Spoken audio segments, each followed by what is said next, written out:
بسم اللہ الرحمن الرحیم والموضوع ان کان شخصا معینا سمیت القضیۃ شخصیتا مخصوصہ وان کان نفس الحقیقت فتبعیہ والا فإن بینا کمیت افرادہ کلا او بعضا فمحصورہ کلیہ او جزئیہ وما به البیان سور وإلا فمحملہ وتلازم الجزئیہ۔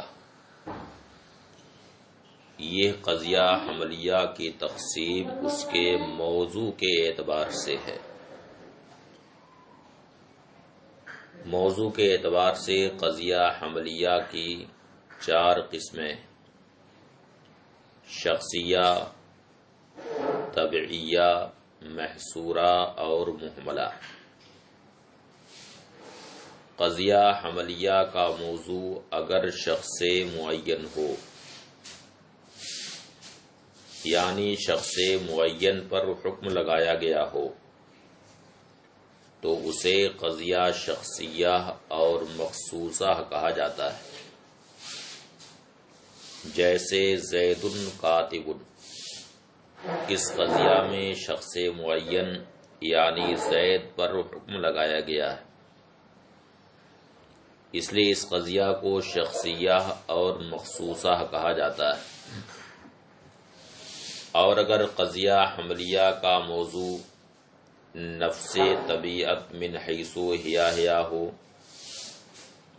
نفس طبیعت یعنی نفس حقیقت پر حکم لگایا گیا ہو، تو اسے قضیہ طبعیہ کہا جاتا ہے۔ جیسے الانسان نوع الحیوان جنس، الانسان نوع میں نوع ہونے کا حکم انسان کے افراد پر نہیں لگایا گیا ہے، بلکہ انسان کی طبیعت اور اس کی ماہیت و حقیقت پر یہ حکم لگا ہے۔ اسی طرح سے الحیوان جنس میں جنس ہونے کا حکم طبیعت حیوان پر لگایا گیا ہے، حیوان کے افراد پر جنس ہونے کا حکم نہیں لگایا گیا۔ ایسے قضیہ کو طبعیہ کہا جاتا ہے۔ اور اگر قضیہ حملیہ کا موضوع کی حقیقت اور طبیعت نہ ہو، یعنی محکوم علیہ کی طبیعت اور حقیقت نہ ہو، بلکہ حکم اس میں افراد پر لگایا گیا، تو اب وہاں یہ دیکھنا ہے کہ افراد کی کمیت اور مقدار کلن یا بعضاً بیان کی گئی ہے، یا افراد کی کمیت و مقدار کلن یا بعضاً بیان نہیں کی گئی۔ اگر افراد کی کمیت اور مقدار کلن یا بعضاً بیان کر دی گئی ہے تو اسے محصورہ کہتے ہیں۔ اگر کلن مقدار بتائی گئی ہو، یعنی حکم اس میں سارے افراد پر لگایا گیا ہو، تو اسے محصورہ کلیہ کہتے ہیں۔ اور اگر بعضاً حکم لگایا گیا ہو، یعنی موضوع کے صرف بعض ہی افراد پر حکم لگایا گیا، تو اسے محصورہ جزئیہ کہتے ہیں۔ اور محصورہ کا ایک نام مصورہ بھی۔ اور جس لفظ کے ذریعہ افراد کی کمیت و مقدار بیان کی جاتی ہے، اس لفظ کو سور کہا جاتا ہے۔ اب چوتھی قسم یہ بچتی ہے کہ حکم افراد پر تو لگایا گیا، لیکن افراد کی مقدار کلن یا بعضاً نہیں بیان ہوئی ہے، تو اسے قضیہ محملہ کہتے ہیں۔ اس طرح موضوع کے اعتبار سے قضیہ حملیہ کی 4 قسمیں ہیں: شخصیہ، جس کا دوسرا نام مخصوصہ بھی ہے، طبعیہ، محصورہ، جس کا دوسرا نام مصورہ بھی ہے، اور چوتھی قسم ہے محملہ۔ مصنف کہتے ہیں والموضوع ان کان شخصا معینا، قضیہ حملیہ کا موضوع اگر شخص معین ہو، تو اس قضیہ کا نام شخصیہ اور مخصوصہ رکھا جاتا ہے۔ سمیت القضیۃ شخصیۃ مخصوصہ، تو اس قضیہ کا نام شخصیہ اور مخصوصہ رکھا جاتا ہے۔ وَإِنْ كَانَ نَفْسَ الْحَقِيقَةِ، اور اگر قضیہ حملیہ کا موضوع نفس حقیقت ہو، فطبعیہ، تو اسے طبعیہ کہتے ہیں۔ وَإِلَّا، ورنہ، یعنی اس کا موضوع اگر نفس حقیقت نہ ہو بلکہ افراد کو موضوع بنایا گیا، تو اب وہاں یہ دیکھنا ہے کہ افراد کی کمیت و مقدار کلن یا بعضاً بیان ہوئی ہے یا نہیں۔ فَإِن بُيِّنَ کمیت و افراد ہی کلن او بعضاً، اگر اس کے افراد کی کمیت و مقدار کلن یا بعضاً بیان کر دی گئی ہے، فَمَحْصُورَ، تو اسے محصورہ کہتے ہیں، کلیہ ہو یا جزیہ۔ اگر کل افراد پر حکم ہے تو کلیہ ہے، اور بعض افراد پر حکم ہے تو جزیہ ہے۔ وَمَا بِهِ الْبَيَانُ سُور، اور جس لفظ کے ذریعہ کمیت کا بیان ہوتا ہے، مقدار کا بیان جس لفظ سے ہوتا ہے اسے سور کہتے ہیں۔ وَإِلَّا فَمُهْمَلَ، ورنہ مہملہ، یعنی حکم افراد پر لگایا گیا ہو مگر افراد کی کمیت و مقدار کلن یا بعضاً بیان نہ ہوئی ہو تو وہ مہملہ ہے۔ وَتُلَازِمُ الْجُزْئِیَّہ، اور مہملہ جزئیہ کا ملازم ہے، یعنی دونوں کے درمیان تلازم ہے۔ جب مہملہ صادق آئے گا تو جزیہ بھی صادق آئے گا، اور جب جزیہ صادق آئے گا تو مہملہ بھی صادق آئے گا، دونوں کے درمیان تلازم ہے۔ یہ ہے متن کا حاصل۔ قولہ الموضوع ھذا تقسیم للقضیۃ الحملیہ باعتبار الموضوع الی الاقسام الاربع، یہ قضیہ حملیہ کی تقسیم ہے موضوع کے اعتبار سے 4 اقسام کی طرف: الشخصیہ والطبعیہ والمحصورہ والمہملہ، شخصیہ، طبعیہ، محصورہ اور مہملہ۔ حاصل التقسیم ان موضوع القضیۃ الحملیہ لا یخلو اما یکون جزئیا حقیقیا او کلیا۔ حاصل تقسیم یہ ہے کہ قضیہ حملیہ کا موضوع خالی نہیں، یا تو جزئی حقیقی ہوگا یا کلی ہوگا۔ علی الثانی، دوسری تقدیر پر، یعنی جب قضیہ حملیہ کا موضوع کلی ہو، اما یکون الحکم علی نفس حقیقت ہی، حکم یا تو نفس حقیقت پر ہوگا، بِأَن لا یراد منہ الافراد، نفس حقیقت پر حکم ہونے کا مطلب یہ ہے کہ اس سے افراد کو مراد نہ لیا جائے، افراد مراد نہ لیے جائیں۔ او علی افراد ہی، یا حکم اس کے افراد پر ہوگا۔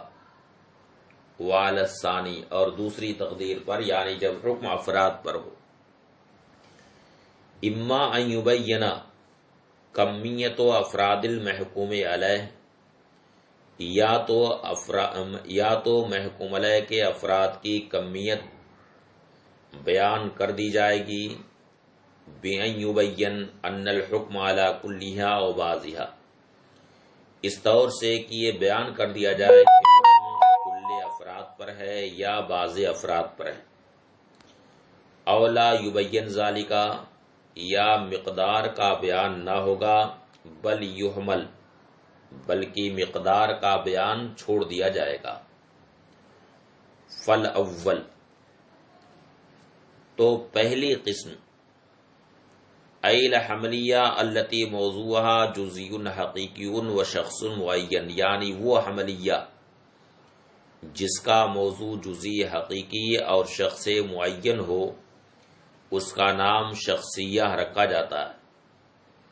لتشخص موضوعها، اس لیے کہ اس کا موضوع متشخص ہوتا ہے، اس کا موضوع متعین ہوتا ہے، جیسے کہ زید عالم۔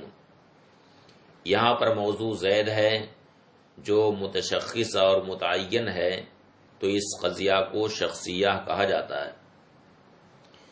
والثانی، اور دوسری قسم الحملیۃ التی موضوعها نفس و حقیقتہ و طبیعتہ، یعنی وہ حملیہ جس کا موضوع اس کی حقیقت اور طبیعت، نفس حقیقت اور نفس طبیعت موضوع ہو، اس طور سے کہ افراد پر بالکل ہی حکم نہ ہو، اس کا نام رکھا جاتا ہے طبعیہ۔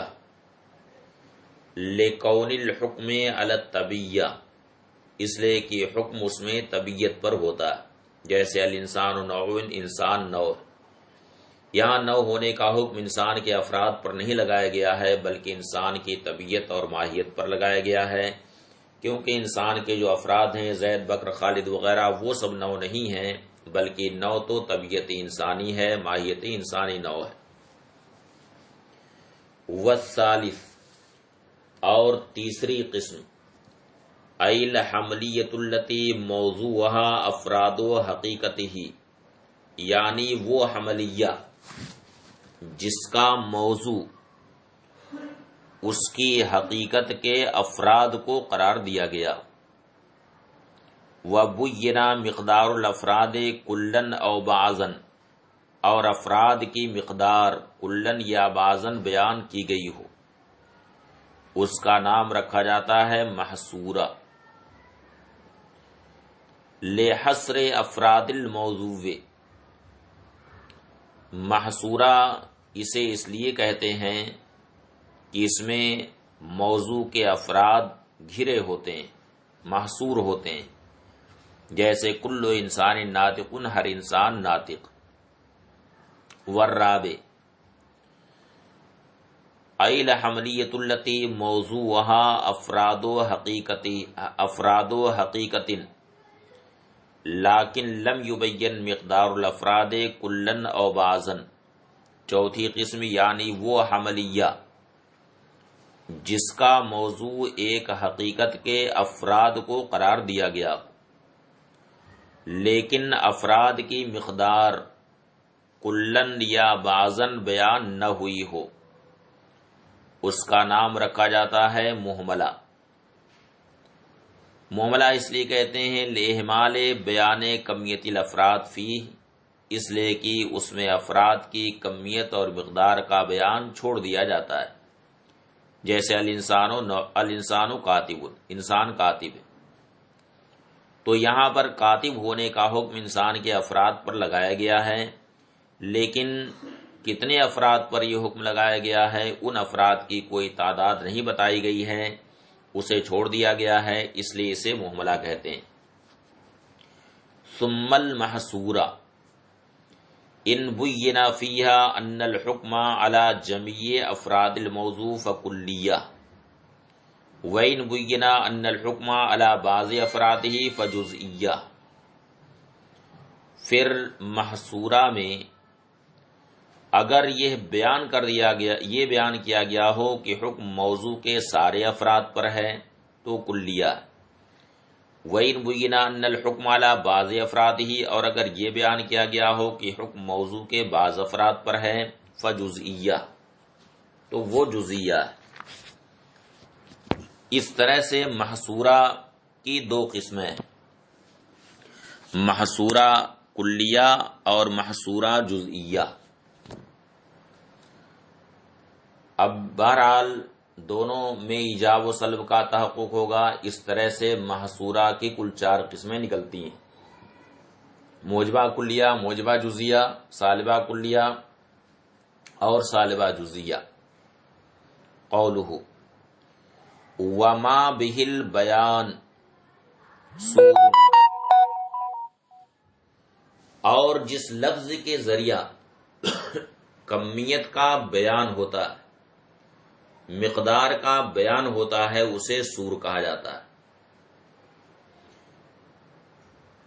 ای لفظ الذی یحصل بہ بیان کمیت الافراد، یعنی وہ لفظ جس سے افراد کی کمیت کا بیان حاصل ہو، یسمى سورن، اس کا نام سور رکھا جاتا ہے۔ وجہ تسمیہ یہ ہے کہ اصل میں ماخوذ ہے سور البلد سے، جس کا معنی ہے شہر پناہ۔ تو شہر پناہ ہے، یہ شہر کو محیط ہوتی ہے۔ جو دیوار شہر پناہ کے طور پر بنتی ہے، وہ دیوار پورے شہر کو محیط ہوتی ہے، اسے گھیرے ہوئے رہتی ہے۔ تو اسی طرح سے یہاں جس لفظ کے ذریعہ افراد کی مقدار کو بیان کیا جاتا ہے، وہ لفظ افراد کو گھیر لیتا ہے، افراد کا احاطہ کر لیتا ہے، اس وجہ سے اسے سور کہتے ہیں۔ یسمى سورن، اس کا نام سور رکھا جاتا ہے۔ لأن اللفظ الذي يبين کمیت الافراد یحصر الافراد، اس لیے کہ جو لفظ افراد کی کمیت اور مقدار کو بیان کرتا ہے، وہ افراد کو گھیر لیتا ہے، ویحیط بہا، اور افراد کا احاطہ کر لیتا ہے۔ کما انا سور البلد یحصر البلد ویحیط بہ، جس طرح سے کہ شہر پناہ شہر کو گھیر لیتی، وَيُحِيطُ بِهِ، اور شہر کا احاطہ کر لیتی۔ وَعَلَمْ أَنَّ أَقْسَامَ السُّورِ أَرْبَعَةٌ، یہاں سے سور کا بیان ہے۔ چونکہ محصورہ کی 3 قسمیں نکلتی ہیں، موجبہ کلیہ، موجبہ جزیہ، سالبہ کلیہ اور سالبہ جزیہ، اور ہر ایک کا سور الگ الگ ہے، تو یہاں سے سور کا بیان کرتے ہیں۔ وَعَلَمْ أَنَّ أَقْسَامَ السُّورِ أَرْبَعَةٌ، جان لو کہ سور کے اقسام 4 ہیں۔ السور للموجبۃ الکلیہ، پہلی قسم موجبہ کلیہ کا سور، هو اللفظ الدال علی الاحاطۃ بجمیع الافراد فی الایجاب، موجبہ کلیہ کا سور وہ لفظ ہے جو ایجاب کی صورت میں سارے افراد کے احاطہ پر دلالت کرے، یعنی مثبت شکل میں سارے افراد کا جو احاطہ کر لے، سارے افراد کے احاطہ پر جو لفظ دلالت کرے، اسے موجبہ کلیہ کا سور کہتے ہیں۔ جیسے کل، جمی، عامہ، لام استغراق، یہ سب موجبہ کلیہ کے سور ہیں۔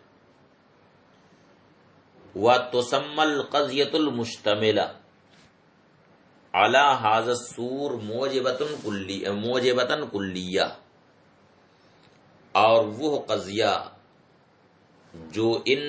جو اس سور پر مشتمل ہو، اس کا نام موجبہ کلیہ رکھا جاتا ہے۔ یہ علامت ہے موجبہ کلیہ کی، ورنہ موجبہ کلیہ کی اصل تعریف یہ ہے کہ جس قضیہ میں موضوع کے سارے افراد پر حکم ایجابی لگایا گیا، اور اس کے لیے ان سب اسوار کا استعمال ہوتا ہے، کل، جمیع، عامہ اور لامی استغراق۔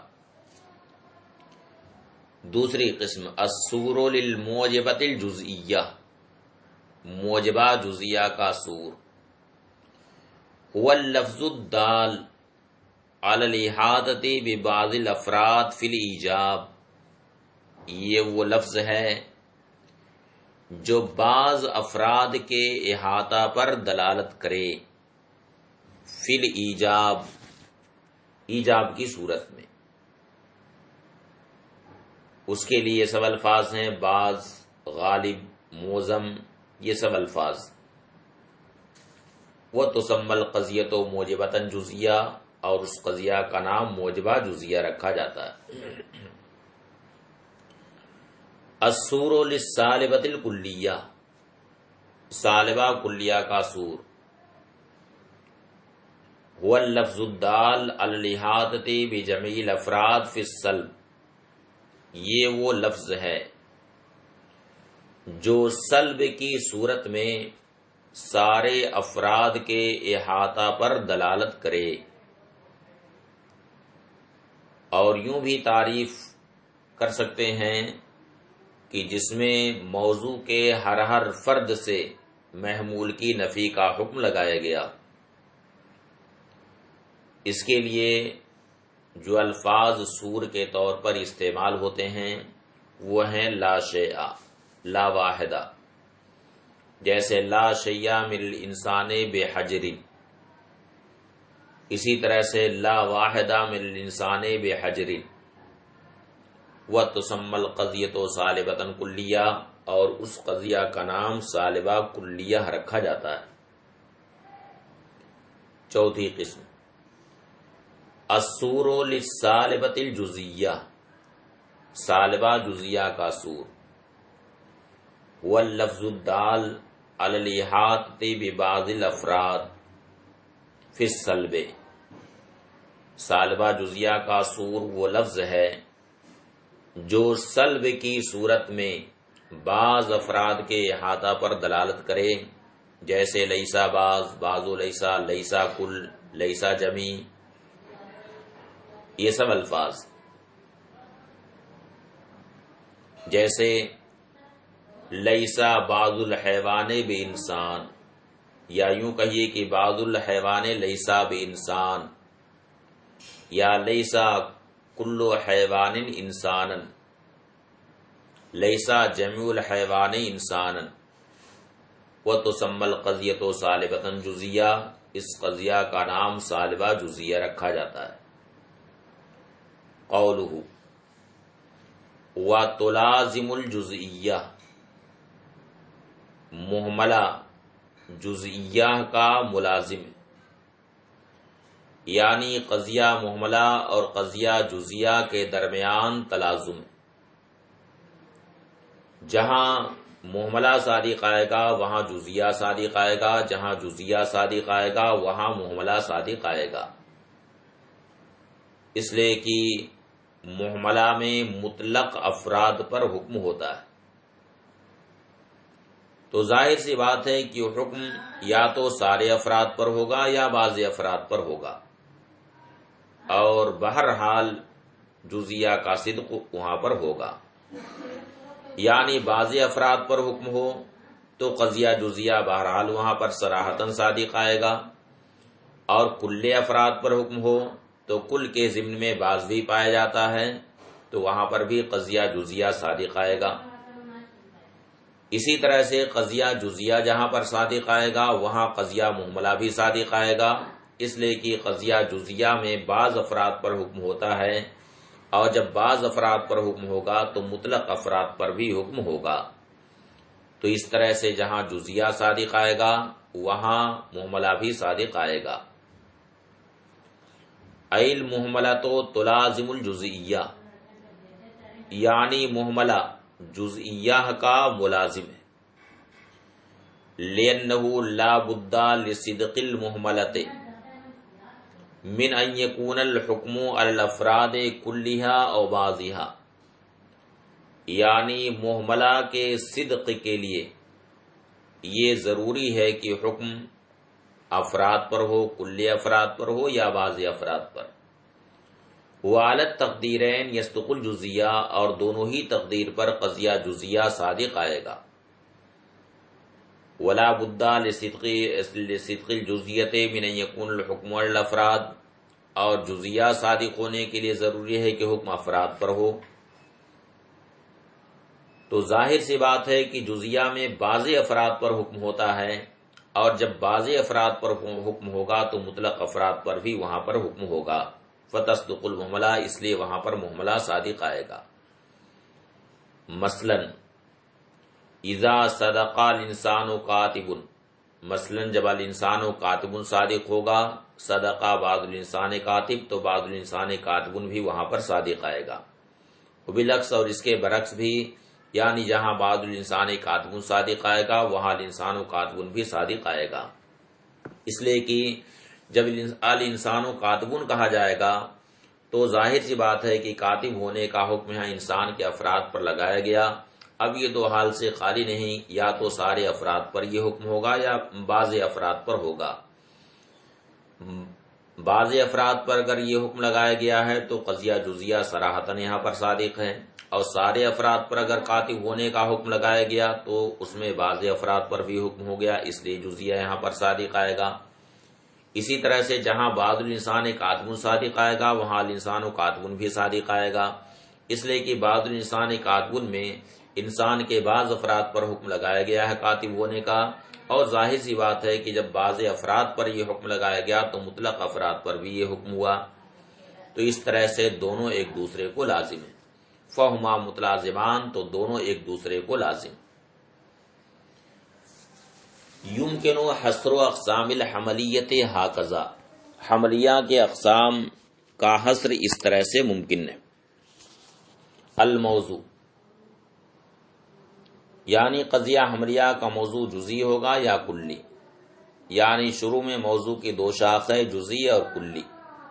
اب اگر جزئی ہے تو اس کا نام شخصیہ رکھا جائے گا، اور کلی ہے تو کلی میں یا تو حکم نفس طبیعت پر ہے بغیر افراد کو دیکھے ہوئے، بدون نظر لافرادی، بغیر افراد کی طرف نظر کیے ہوئے، تو اس کا نام طبیعہ رکھا جاتا ہے.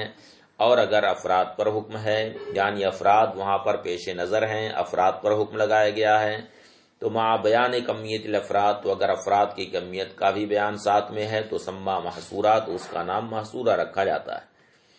اور بدون بیان، اور اگر افراد کی کمیت کا بیان نہیں ہوا ہے تو اس کا نام محملہ رکھا جاتا ہے. اب اگر افراد کی کمیت کی مقدار بتا دی گئی، اب اگر افراد کی مقدار بتا دی گئی ہے، افراد کی کمیت بتا دی گئی ہے، تو حکم یا تو سارے افراد پر ہے یا بعض افراد پر ہے. سارے افراد پر حکم ہے تو اسے کلیہ کہیں گے، اور بعض افراد پر حکم ہے تو اسے جزیہ کہا جائے گا. اس طرح سے قضیہ حملیہ کی موضوع کے اعتبار سے چار قسمیں ہوئیں: شخصیہ، تبعیہ، محصورہ اور محملہ.